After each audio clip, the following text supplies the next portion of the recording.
Good evening, ladies and gentlemen. We are back. Thank you so much for being here with us today. We are excited. We're always excited when we come back with story time. And today, this is another special event. We are honored to have a man here that you all are responsible for putting in office. As you know, we just had election season and it was very important. And as a result, we have Sheriff Willie Rowe with us tonight. And we would like to say welcome. Welcome, Mr. Rowe. Are you with us tonight? Good evening, and thank you for this opportunity. You're welcome. You're welcome. We are so excited, sir. We can remember seeing you out in the community and doing some things. But before we get started, I'd just like to tell people where we are. We are at Story Time. This is Story Time. This is the segment that we use for people to familiarize others about who they are. And at this time, what we're going to do is we're going to allow you to introduce yourself because some people may not know that face.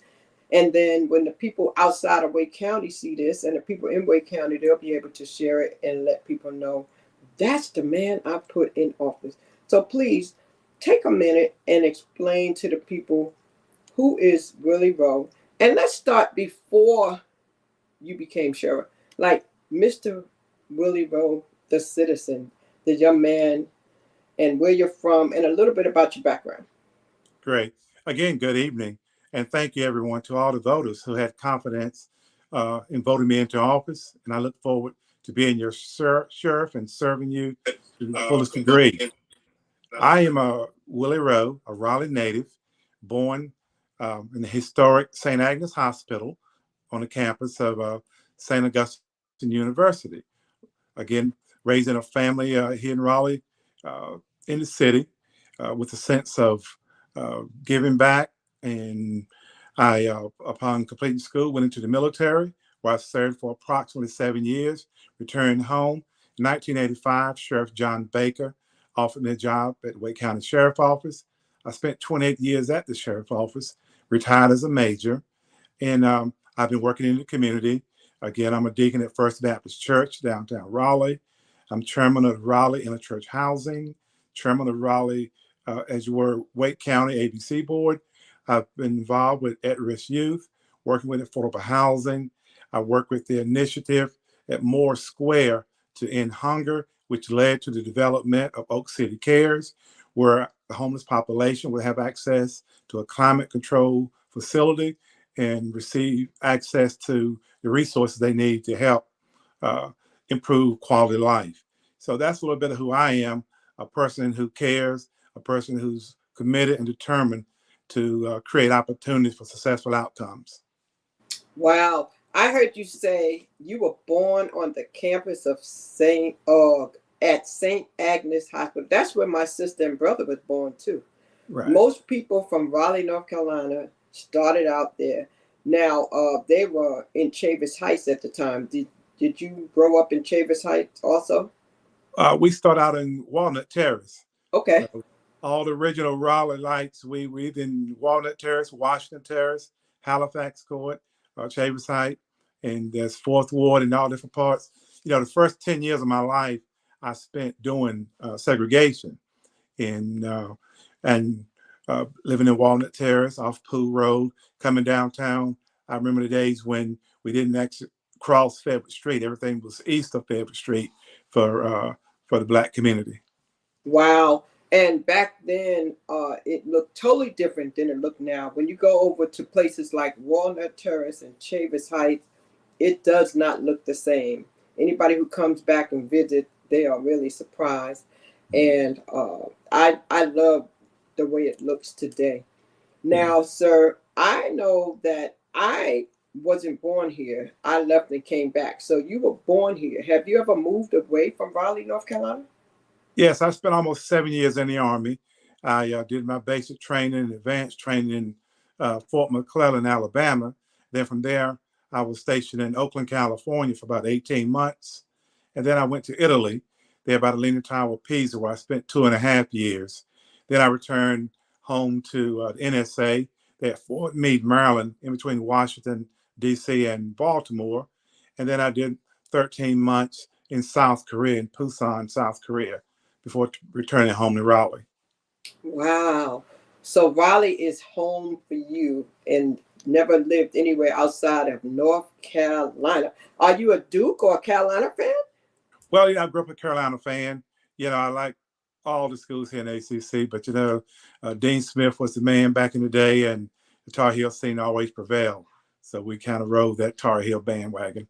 Wow, yeah. I was always HBCU, so I never got into it. But in my house, it's always exciting when Duke and UNC plays. My daughters go at it for sure. Mhm. Now, sir, there's been some exciting things going around here in North Carolina, and congratulations is in order. We want to say congratulations to you. You worked hard.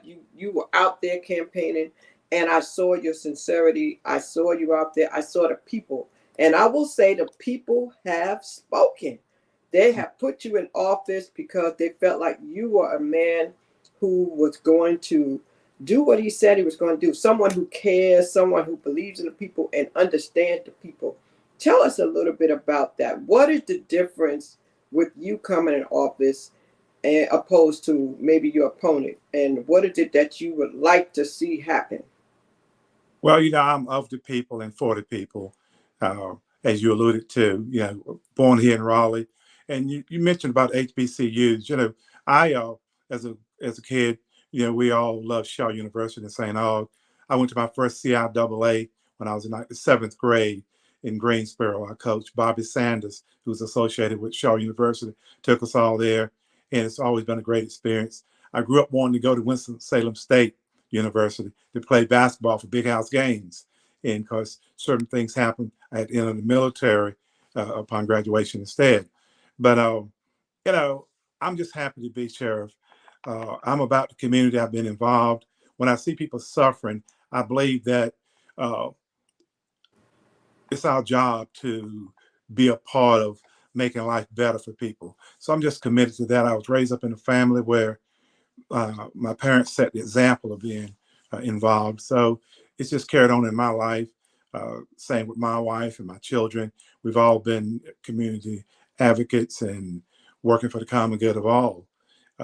I was fortunate enough to work with at-risk youth to start a basketball league during the summer, where we were able to take the youth on field trips, um, teach them life skills, work with their academic skills as well, and let them play basketball and give them free lunch and enough food to carry home for the families.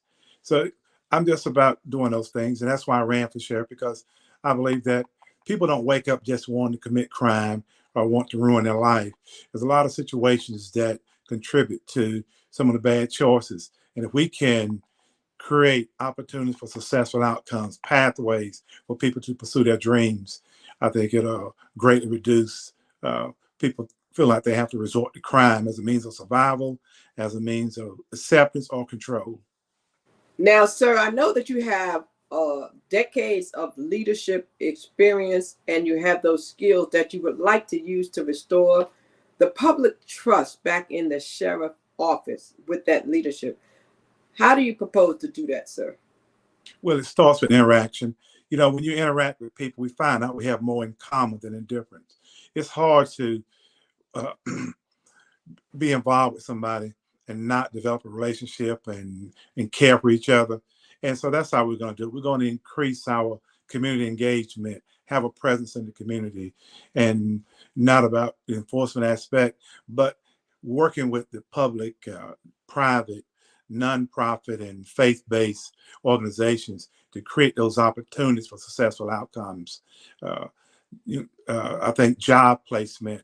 One of the things I want to do within our detention center as we bring in the GED program, education opportunities, life skill opportunities, and also partner with businesses to have job placement so that when a person is released from the detention center, they have a job to go to.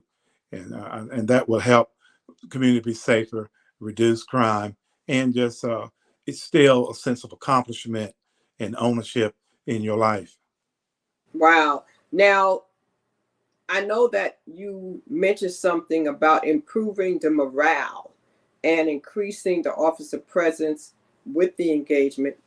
But how do you think it's going to go as far as getting people to really trust the law enforcement again? And there's been so much going on out here all over when it comes to people seeing those in uniform.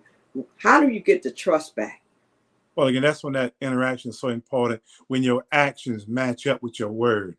You know, you can put all the policies and procedures and guidelines in place, but it's on a piece of paper if you don't put it into action. And so when we do things such as like joining the police athletic league, where deputies and detention officers, civilian staff can be coaches and mentors to our youth, and we do some summer programs, after school programs, where we help with academic support, uh, the recreational aspect. Uh, what happens then is we tear down the wall of division. We open the doors of opportunity, and it allows our youth to look past the uniform and see a person. Then it allows our officers, when they see our youth, to not see a statistic, someone they believe they'll be arrested 5 or 10 years from now, but rather they see a part of themselves when they were that age. And that's how you build that trust when we start this interaction together, when you coach our youth, when you take them on field trips. Um, you want to do wood workshops, STEM, all these things that create opportunity that our youth are really excited about doing to better themselves and to be productive citizens. We want to be your partner. And I think it's going to be a great opportunity for us. Well, I appreciate that. I have a question now. Looking at things that have gone on nationwide, how do you think you can help Wake County to make the difference when it comes to equal opportunity, equal protection, and equal access to just overall quality of life? That's what it's all about. That's the American dream, what you just described there. And I think it starts at the top: leadership that cares, leadership that understands, leadership that can identify and relate to the people you serve and protect. Uh, I know what it's like to have humble beginnings and live paycheck to paycheck. But we always had love in the home. We never knew we were poor because my parents loved us and it was always there for us. And we just got to get into the families, work together, and we're going to build that trust simply by having a presence. And as I said, when we do the athletic league, when you hire a staff that reflects the community we serve, I believe in diversity. I believe in inclusion, and that's how we're going to represent the people we serve, by reflecting that when you look at our office and you see people from all walks of life serving and protecting and making decisions that serve the common good of all. And you've led by example because I've seen you out there. I've seen you at the fundraisers. I've seen you in the community. I've seen you at the events. You'll be at a couple of events coming up for the holidays. I know Christmas is coming up, and you plan on being out there and being present in a lot of ways. And I know that it is your desire to change the way people perceive those individual in uniform. So I appreciate that about you. And mentorship programs. Do you foresee any type of mentorship program that may be available for students or individuals who may want to get into law? Yeah, that's great. We want to serve as mentors, but we also want to have what we call our junior cadet program. I want to reach out even at elementary level. Similar to the Adopt a Highway program, we want to adopt a school. So where we can send our deputies and our detention officers and civilian staff into the school to help students with reading, math, and different academics, build that relationship that way, be a mentor. And then, again, like I said, just extended events in the community. I also want to offer internships. I think that's important to reach out to our high schools, have that cadet program there, junior officer program, to introduce them to law enforcement. It's an honorable profession, but like any profession, or all professions, there's some people who don't belong there. And it's up to us to police our profession and make sure only the best and the brightest are there, who have a heart to serve and a zeal to do what's right. And so that falls on leadership, modeling the behavior and the conduct that you expect of your staff. And so that's why it's so important that I'm out here in the community, that I'm accessible, that I'm available. And Wow. Let me ask you this, because some people just may not really understand. What is the difference between the duty of the police department versus the sheriff department? okay, that's a great question. You know, the sheriff office is probably the oldest constitutional office established in North Carolina. And one of the major differences, we both serve and protect, but the sheriff is responsible for civil and criminal uh, uh, enforcement. Uh, the sheriff maintains the jail, the sheriff maintains the courts. Again, we do the civil process, serving civil papers, allow people to have civil remedy to issues. We have criminal enforcement, criminal patrolling within the unincorporated areas. We have jurisdiction in the city and the county, where city police only have jurisdiction within their city limits. However, we work as partners and we respect the city to take care of the criminal within the city limits. We take care of responding to 911 calls in the unincorporated areas in the county area, and we assist federal, state, local agencies. But we have that responsibility. We're responsible for maintaining the sex offender registry, maintaining domestic violence um, enforcement, protective orders, and also for uh, pistol permits. You come through the sheriff office to receive that. So those are among the duties we do that separate us from police. Now, let me ask you this, because you brought up the sex offenders. Can you tell the people about that? Some people may not really understand what that is. And in this day and age, that's an important fact. How can someone go and make sure that they get that information popped up and be advised, like if there's a sex offender near them? Right.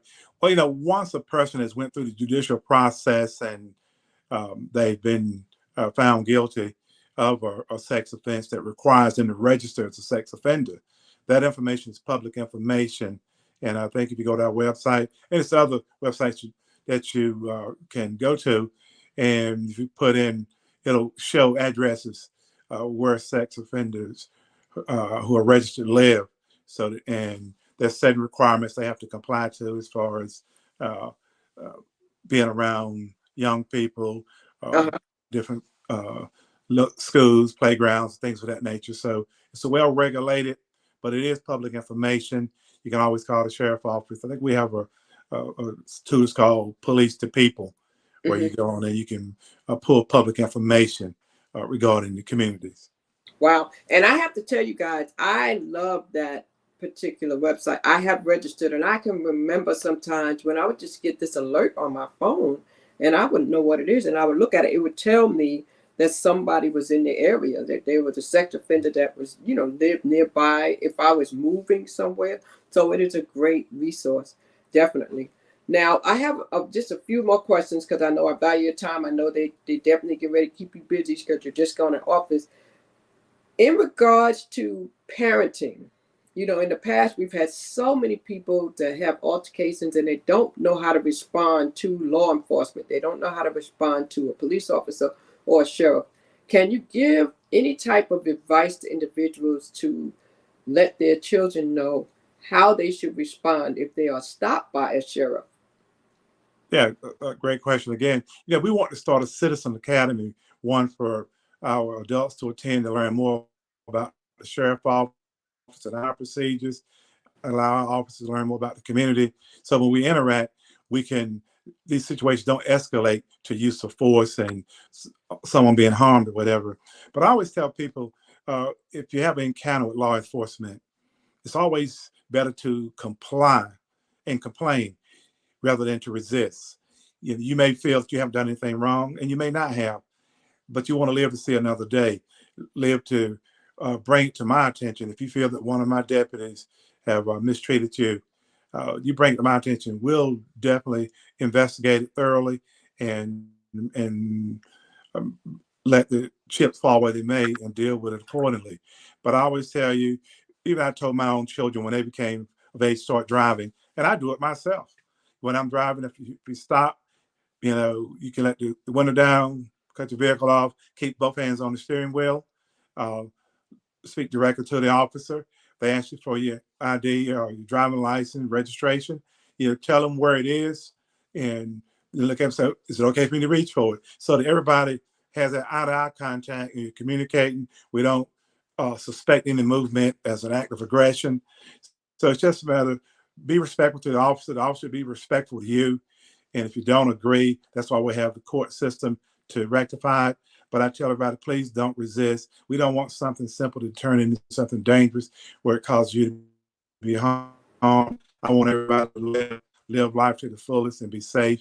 We can always deal with those matters when there's a misunderstanding, but don't allow it to become physical.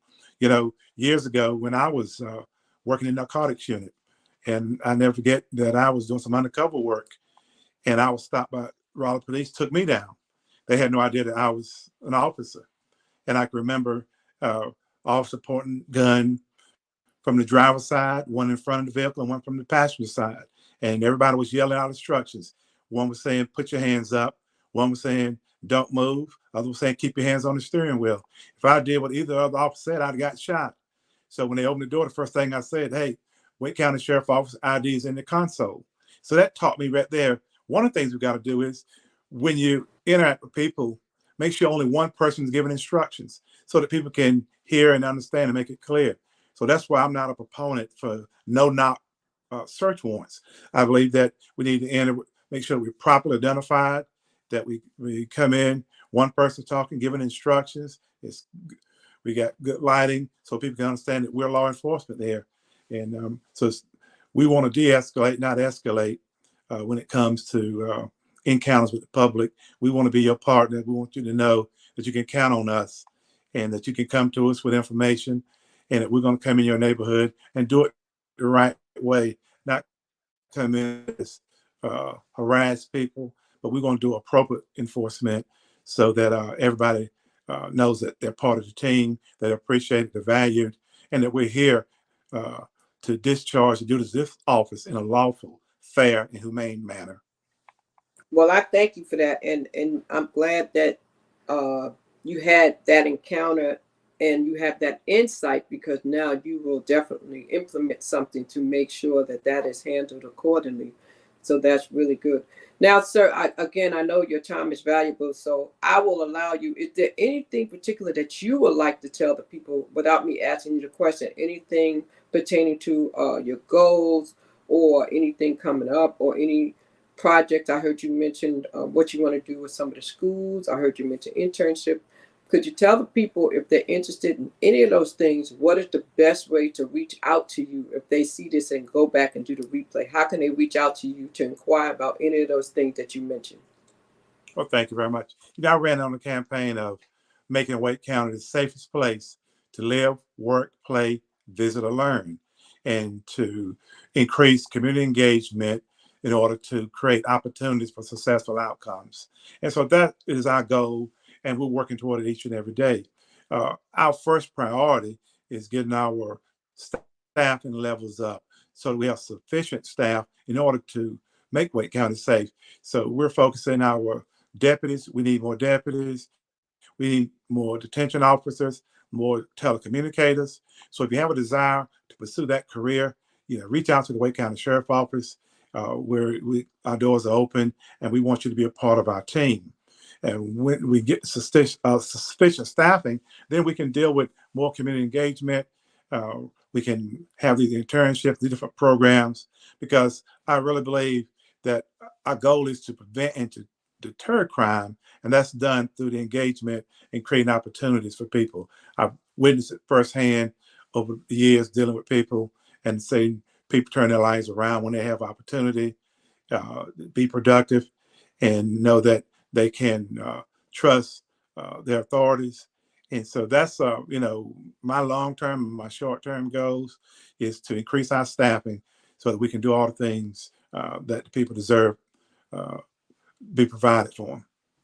Well, is there any particular criteria they're going to need as far as education or no criminal background? I'm sure, Sheriff, you can't go to the Sheriff Department if you have any type of criminal background, correct? Right. Yeah, you have to have a clean record, not charged or arrested for different offenses. Right now, age is 21. a high school graduate. And if you have some experience in law enforcement, whether in the military or security, we're open. We bring people in. We do backgrounds. We look at your resume. We got an interview process. But I'm interested in bringing on the best, and the brightest, the most qualified people who care, people who want to make a difference. I'm interested in hiring the most qualified people, all walks of life, so the office definitely reflects the people that we serve and protect. Wow. Sir, any closing comments that you'd like to give the people in regards to your mission, your gratitude, or any openings or opportunities coming up for those mentorship programs or any of those things that you mentioned? Yeah, we're in the process of formulating all that this time, and talking with budget and to see just what opportunities and how fast we can bring them. There'll be some short-term things we'll be doing, such as bringing back our Citizen Well Check program to check on our seniors, checking on people who feel they're at risk, where they can sign up, and we'll call them on a daily basis if respond. We just want to work addressing mental health, um, teen bullying, drug addiction. We want to work to end gun violence and using all kind of traditional means, as well as capitalizing on technology. But that's our focus there. And I want to encourage everybody to strive each day to leave the world a better place than you found it, to come together, and let's not resort to crime, not harm each other. There's a better way. We're approaching on the holidays now. I want you to keep your guards up and be safe as you're out in shopping, interacting with family and fellowshipping. I want everybody to have a safe and joyous holiday season. Uh, but just please be responsible. Watch it when it comes to consuming alcohol and driving. We lose more lives, have more property damage and injuries due to traffic accidents related to alcohol and speeding. And so I just want everybody to have a safe holiday season. Be careful with the space heaters and things like that so we don't have fires and people carbon monoxide poisoning, any of those type of things. Uh, we just want you to be safe, enjoy life, enjoy your family. And again, thank you for this opportunity to serve. My door at the sheriff's office hangs on welcome hinges, so I'm always accessible and available. You'll see me at your events, at churches. Uh, we'll be hosting some events here first of the year to try to get out in the community, recruiting platform, job fairs. We just want you to know that we're your partners you can count on. And again, thank you so much. And God bless everyone. Yes, and we thank you for that. We look forward to it. We let you know the Capital City Hope is there for you. If you need some assistance in any areas, just let us know and we will reach out. And we want to thank you again. And we are excited. We're excited because we know how sincere you are, because we always saw you. Like, I remember doing those events back in decades ago, and there you were. So I know this is in your heart. This is not just something that you just started for this campaign. This is who you are. So, ladies and gentlemen, you heard it from Sheriff Willie Rowe. Reach out to him if you are looking for ways to partner. If you have some children that you think eventually, once they get everything lined up with the budget, that you want them to get involved with, and the internships, the mentorships, and all those things he spoke about. And don't forget to take those tips that he gave you to do those things, to be safe, be healthy. And once again, you're watching Story Time here with Crystal Bodie Smith. Make sure you share this video, like this video, and subscribe to the channel. And if you have a story that you want to tell, come back and see us again. And we'll look for you right here on APW Shop Crystal. And you'll see us on Facebook Live, LinkedIn, and YouTube. And you can also follow me on Instagram as well. Sheriff Willie Rowe, God bless you. Thank you so much once again. We appreciate you. We certainly do. And I'm just a phone call away if you need something out here in these streets. And we'll see you next week, because All right. you will be passing through for the Christmas holiday. And we thank you for that and putting us on the calendar, sir. And to everybody, we say God bless. Keep hope alive. Stay safe. And see you next time on Story Time. Have a good evening.